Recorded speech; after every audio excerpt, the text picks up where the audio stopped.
Cody. I'm Aaron, and this is the state of Minnesota. A home daycare provider in Moorhead, Minnesota was accused of being drunk while caring for 7 children. When approached for comment, the woman said, "I was caring for kids in northwest Minnesota. You thought I'd be sober?"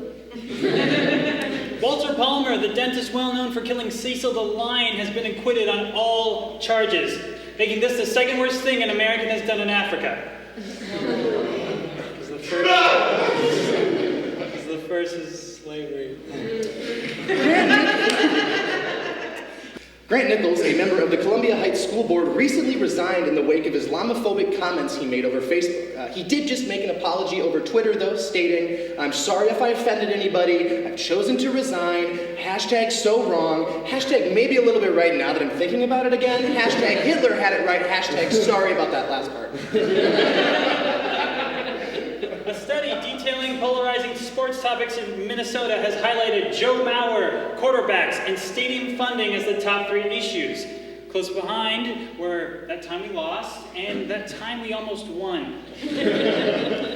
Gary Huffman, owner of the Grand Ole Creamery, said the proposal to add more traffic meters to St. Paul's Grand Avenue would send the neighborhood back into the dark ages, because as we all know, the shittiest part of the dark ages was the parking. You're trying to find a place to park the horse, and then you tie the horse up, the horse is dead now, we gotta get a priest to pray for the horse, the holy water has the plague, it's the whole thing. Daryl Sider, an assistant Minnesota Wild coach, was arrested Friday on suspicions of DWI. The arresting officer claimed Sider presented many symptoms of drunk driving, such as bloodshot eyes, an odor of alcohol, and being an assistant hockey coach. USA Today ranked Minnesota as having the best state fair in the nation. And you know what? Sure, I'll take that. We'll take that. I mean, if you have to have an outdoor obesity convention sharing space with an acid trip cook-off, it might as well be the best one, right? You know, we also have great math.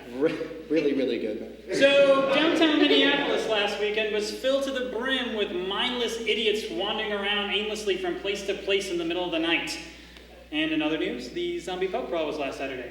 I heard that was pretty fun. St. Paul police shot and killed a runaway cow on Friday after failed attempts to tranquilize it. Is it like a black cow? Moving on. Minnesota-based General Mills has recalled gluten-free versions of Cheerios and Honey Nut Cheerios for actually containing gluten. What? There was gluten in there? Aaron, are the kids okay? Cody, they're dead. Target is investigating pornographic audio played over the loudspeaker at one of their California locations last week. Customers present in the store said that the audio was dirty, but cleaner than most Walmarts. Governor Dayton announced plans to create a state office to help businesses break down barriers for employment for communities of color. The new office will have 2 full-time employees compared to the 10 for the Minnesota State Board of Animal Health. Because obviously we need 5 times as many people helping out birds. Can a brother get a job? Oh wait, no, a turkey already has one. The Minnesota Zoo held a special adults-only night this past Saturday. One mother said the heavy petting zoo was a nice touch. The Minnesota Lynx received a call from President Obama last week to congratulate their win at the WNBA championships. Meanwhile, the second-place Indiana Fever woke up to a late-night voicemail from Joe Biden.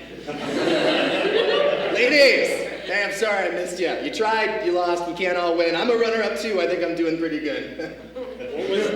What was that? That was a great Biden impression. Let's give it up for Jonathan Gersberg.